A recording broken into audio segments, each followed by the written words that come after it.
E aí, rapaziada, vocês estão bom, né?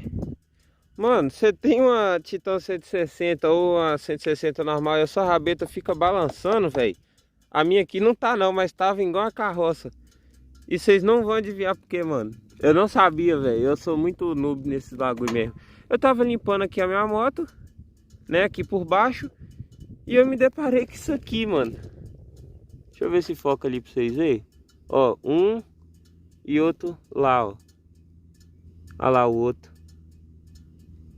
Ali, ó. Dois furos aqui, mano. E eu vi que não tinha os parafusos, velho. Não tinha os parafusos, nem esse aqui. Por isso que a rabeta da minha moto tava balançando, mano. Parece que tava frouxa. Aí eu só coloquei os parafusos aqui e show. Então é isso aí, mano.